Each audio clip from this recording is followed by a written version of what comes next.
ఈరోజు ఈ వీడియోలో తెలుసుకోబోతుంది వైస్ ప్రెసిడెంట్ గురించి. మన వైస్ ప్రెసిడెంట్ జగదీప్ ధన్కర్ గారు 21 జూలైన రిజైన్ చేశారు. జగదీప్ ధన్కర్ గారు వైస్ ప్రెసిడెంట్ ఆఫ్ ఇండియా అయ్యే కన్నా ముందు గవర్నర్ ఆఫ్ వెస్ట్ బెంగాల్గా ఉండేవారు 2019 to 2022. సో జగదీప్ ధన్కర్ గారు ఇండియన్ హిస్టరీలోనే థర్డ్ వైస్ ప్రెసిడెంట్ అయ్యారు ఎవరైతే వాళ్ళ టర్మ్ కంప్లీట్ అయ్యే కన్నా ముందే రిజైన్ చేశారు. సో ఫస్ట్ ఎవరు రిజైన్ చేశారు ఇలా అంటే వివి గిరి గారు, తర్వాత ఆర్ వెంకటరమణన్ గారు.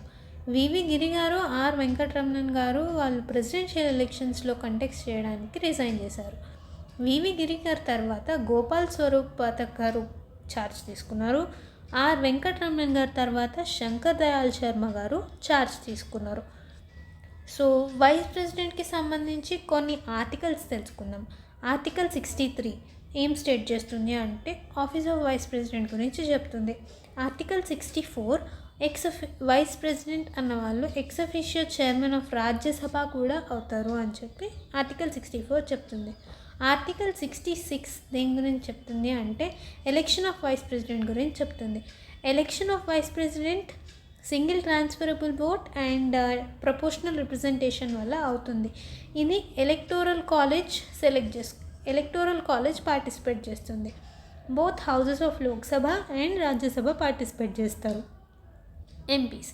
సో ఆర్టికల్ 67 ఏం స్టేట్ చేస్తుంది అంటే వైస్ ప్రెసిడెంట్ యొక్క టర్మ్ ఆఫ్ ఆఫీస్ ఎన్ని ఇయర్స్ అని స్పెసిఫై చేస్తుంది. అది 5 years. ఆర్టికల్ 67A ప్రకారం వైస్ ప్రెసిడెంట్ ఎప్పుడైతే రిజైన్ చేస్తున్నారో వాళ్ళ రెసిగ్నేషన్ని ప్రెసిడెంట్కి ఇవ్వాలి అని స్టేట్ చేసి ఉంది. సో ఈ ఆర్టికల్ బేస్ చేసి జగదీప్ ధన్కర్ గారు రిజిగ్నేషన్ని ప్రెసిడెంట్కి సబ్మిట్ చేశారు.